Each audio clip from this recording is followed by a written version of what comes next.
एक समय की बात है। भारत के एक छोटे से गांव में रामदीन नाम का एक गरीब किसान रहता था। उसके पास जमीन बहुत कम थी, बस दो छोटे से खेत, और उन्हीं से वह अपना तथा अपने परिवार का गुजारा करता था।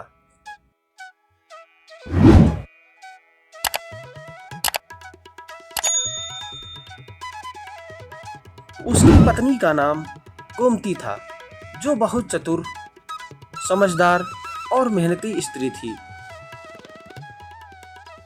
रामदीन दिल का बहुत नेक था, परंतु वह सीधा साधा और भोला था। गांव के लोग अक्सर उसके भोलेपन का फायदा उठा लेते थे। कभी कोई बीज उधार ले जाता तो कभी कोई बैल, लेकिन लौटा कर देने का वादा सब करते और पूरा कोई नहीं करता। नतीजा यह होता कि रामदीन और उसका परिवार हमेशा तंगी में रहता। बरसात के दिनों में जब फसल अच्छी होती, तब भी रामदीन को अनाज बेचकर कर्ज चुकाना पड़ता, और जब बरसात कम होती या सूखा पड़ जाता तो खाने के लाले पड़ जाते। रामदीन चिंता में डूबा रहता।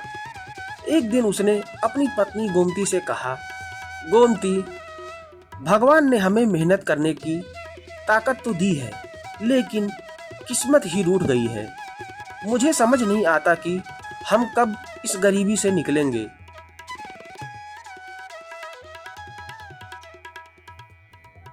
गोमती मुस्कुराई और बोली, जीवन में मुश्किलें हमेशा रहेंगी, लेकिन हमें हार नहीं माननी चाहिए। केवल मेहनत से नहीं, बुद्धि और समझदारी से भी इंसान आगे बढ़ता है। आप देखना, एक दिन हम अपनी चतुराई और मेहनत से खुशहाल जीवन जी पाएंगे। गांव में शंकर लाल नाम का एक साहूकार रहता था। वह कर्ज तो देता था, पर बहुत ऊंचा ब्याज वसूलता था। कई किसानों की जमीन और घर उसी ने हड़प रखे थे। वह चाहता था कि रामदीन भी उससे कर्ज ले और धीरे धीरे अपनी जमीन गंवा बैठे। एक दिन साहूकार ने रामदीन को बुलाया और मीठी बोली में कहा, रामदीन, तुम्हें मेहनत करते कई साल हो गए, लेकिन हालात नहीं सुधरी। क्यों ना तुम मुझसे थोड़ा कर्ज ले लो। अच्छे बीज, बैल और औजार खरीद लेना। फसल अच्छी होगी तो आसानी से कर्ज चुका दोगे। रामदीन भोलेपन में फंसने ही वाला था कि गोमती बीच में बोल पड़ी, साहूकार जी, कर्ज लेना जितना आसान होता है, उतना ही मुश्किल चुकाना। हमें आपके जाल में फंसना मंजूर नहीं। हम अपने साधनों में रहकर ही मेहनत करेंगे। साहूकार उसकी बात सुनकर तिलमिला गया। उसने ठान लिया कि किसी न किसी तरह रामदीन और उसकी पत्नी को सबक सिखाना है। इधर गोमती ने सोचा कि केवल खेती से घर नहीं चलेगा। उसने घर के पीछे सब्जियां उगाना शुरू किया और गांव के बच्चों को पढ़ाने लगी और बदले में थोड़े पैसे लेने लगी। एक दिन साहूकार ने चाल चली। उसने गांव में अफवाह फैलाई कि रामदीन की जमीन बहुत उपजाऊ है और अगली फसल में सोने के दाने उगेंगे। लोग लालच में आकर रामदीन से जमीन खरीदने की बातें करने लगे। रामदीन घबरा गया और बोला, गोमती, लोग तो हमारी जमीन खरीदने को तैयार हैं। कहीं यह सचमुच कोई अवसर तो नहीं? गोमती ने हंसते हुए कहा, जमीन बेच देना सबसे बड़ी मूर्खता होगी। असली दौलत यही जमीन है। अगर हम इसे बेच देंगे तो जीने के लिए कुछ नहीं बचेगा, बल्कि हमें लोगों के लालच को अपने पक्ष में इस्तेमाल करना चाहिए। गोमती ने योजना बनाई। उसने गांव की औरतों को इकट्ठा किया और कहा, तुम लोग मेरी सब्जियां शहर में बेचो, बदले में तुम्हें भी हिस्सा मिलेगा। धीरे धीरे गोमती का छोटा सा काम धंधा फैलने लगा। अब लोग उसे समझदार बहू कहने लगे। साहूकार को यह सब अच्छा नहीं लगा। उसने रामदीन को धमका कर कहा, अगर तुमने मुझसे कर्ज नहीं लिया तो मैं गांव में तुम्हारे खिलाफ अफवाहें फैलाऊंगा कि तुम मुझे धोखा दे रहे हो। रामदीन डर गया, लेकिन गोमती ने शांत स्वर में कहा, साहूकार जी, आप जैसा चाहें वैसा करें। सच हमेशा सामने आता है।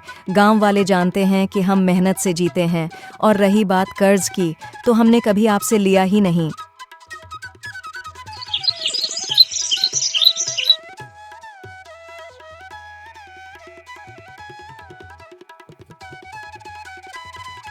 उसी साल गांव में अकाल पड़ गया।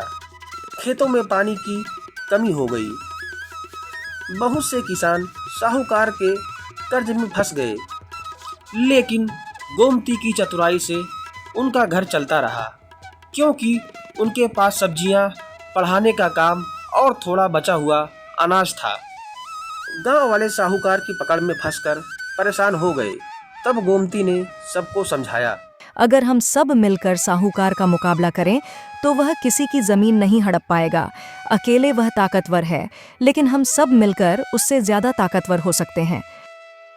गांव वालों ने मिलकर एक समूह बनाया और तय किया कि साहूकार से कर्ज नहीं लेंगे। इसके बजाय सब मिलकर तालाब खोदेंगे, जिससे बरसात का पानी इकट्ठा हो और खेती के काम आ सके।